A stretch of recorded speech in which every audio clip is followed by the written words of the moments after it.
Bienvenue dans Poker Builder. Aujourd'hui, on parle d'un sujet qui fait rêver et qui ruine beaucoup de caves, bluffeur proprement. On va distinguer le bluff crédible du bluff suicidaire, avec des règles simples, un exemple concret et un mini-exercice à la fin. D'abord, une idée clé, un bon bluff, ce n'est pas avoir du courage. C'est raconter une histoire cohérente et choisir une cible qui peut réellement folder. Le bluff crédible est ciblé, logique, et s'arrête quand il faut. Le bluff suicidaire, lui, est fait parce qu'on en a marre contre la mauvaise personne ou sur un board qui ne raconte rien. Partie 1. Bluff crédible. C'est quoi exactement? Un bluff crédible, c'est une ligne qui ressemble à une main forte, du début à la fin. Tu n'essayes pas de forcer ton adversaire à folder, tu lui donnes une bonne raison de le faire. Pour qu'un bluff soit crédible, 3 critères doivent être réunis. Règle numéro 1, raconter une histoire. Ton histoire doit tenir debout. Ça veut dire, tes mises doivent représenter des mains que tu peux vraiment avoir. Exemple, tu as relancé pré-flop, tu mises au flop sur un board favorable à ton range, puis tu remises sur une carte turn qui améliore encore ta range.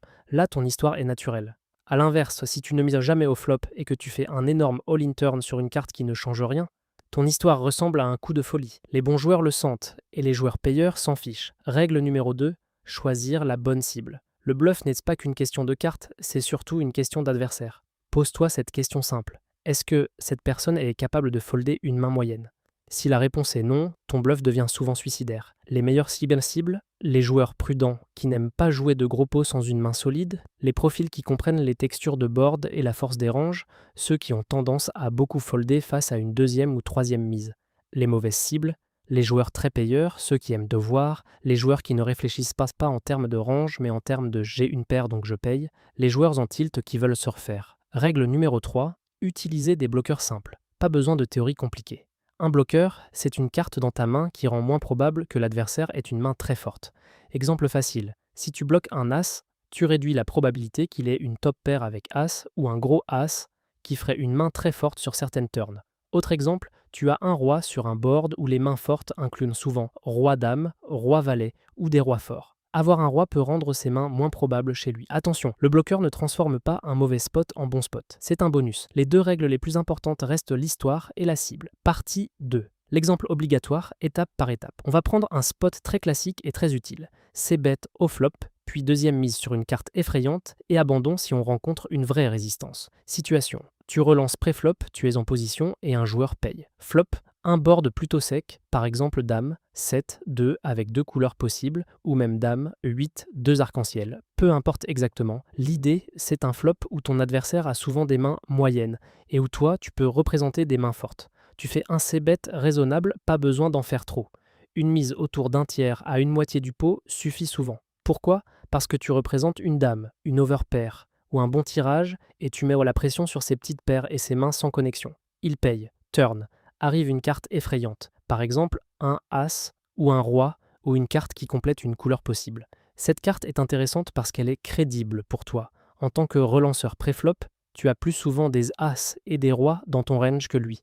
Là, tu envoies une deuxième mise. Pas forcément énorme, mais assez pour faire coucher ses dames faibles, ses paires intermédiaires et ses flottes.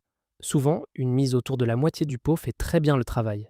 Et maintenant, la partie la plus importante, savoir s'arrêter. Si ton adversaire te relance à la turn ou s'il paye encore avec un profil qui ne lâche jamais, tu n'es pas obligé de finir l'histoire à tout prix. Un bluff propre, c'est abandonner. Si tu prends une résistance forte, surtout sur la deuxième mise, c'est un signal clair. Son range est en train de se polariser vers des mains solides. Continuer à bluffer sans bonne raison, c'est là que le bluff bascule dans le suicidaire. Donc la ligne standard, très saine, c'est c-bet flop, deuxième mise turn sur carte favorable à ton histoire, et si ça résiste fort, tu coupes les pertes. Partie 3, les pièges classiques. Piège numéro 1, bluffer les joueurs très payeurs. Leur stratégie, c'est de payer. Ils n'aiment pas folder, même quand ça n'a pas de sens. Contre eux, la meilleure adaptation, ce n'est pas de mieux bluffer, c'est de moins bluffer et de miser fort quand tu as une main faite. Un bluff crédible n'a aucun intérêt si ton adversaire n'a pas le bouton fold. Piège numéro 2. Bluffer en multiway. Quand il y a deux joueurs ou plus dans le coup, c'est beaucoup plus difficile de faire coucher tout le monde. Pourquoi? Parce qu'il suffit qu'un seul joueur ait touché quelque chose, ou qu'un seul soit curieux pour que ton bluff échoue. La règle simple pour débutants, évite presque tous les bluffs en multiway, sauf situation très particulière. Concentre-toi plutôt sur la value, sur les tirages bien joués et sur les spots où tu as de l'équité. Partie 4. Checklist express avant de bluffer. Avant d'appuyer sur le bouton mise, pose-toi 3 questions. 1. Quelle main forte je représente exactement? 2. Est-ce que cette personne peut folder? 3. Est-ce que j'ai au moins un petit plus, comme un bloqueur ou de l'équité, ou une carte turn qui avantage clairement mon range? Si tu n'as pas de réponse claire à au moins 2 de ces questions, attention, tu es probablement en train de te diriger vers un bluff suicidaire. Mini exercice. Question simple et très importante. Contre quel profil tu évites presque toujours de bluffer? Prends 2 secondes et réponds mentalement. Si tu as pensé le joueur très payeur, la calling station, ou celui qui ne lâche jamais une paire, tu es exactement dans le vrai. Et si tu veux être encore plus précis, note aussi. En multiway, tu réduis drastiquement tes bluffs. Conclusion. Bluffer proprement, ce n'est pas multiplier les coups spectaculaires, c'est choisir des spots cohérents, contre les bonnes cibles, avec une histoire logique et la discipline d'abandonner quand la résistance devient forte. Si tu veux progresser plus vite avec des outils concrets pour structurer ton jeu post-flop, faire tes reviews et travailler tes décisions, va faire un tour sur pokerbuilder.com. PokerBuilder, c'est une plateforme tout en un pensée pour les joueurs de poker qui veulent construire un jeu solide, étape par étape. À très vite pour le prochain épisode.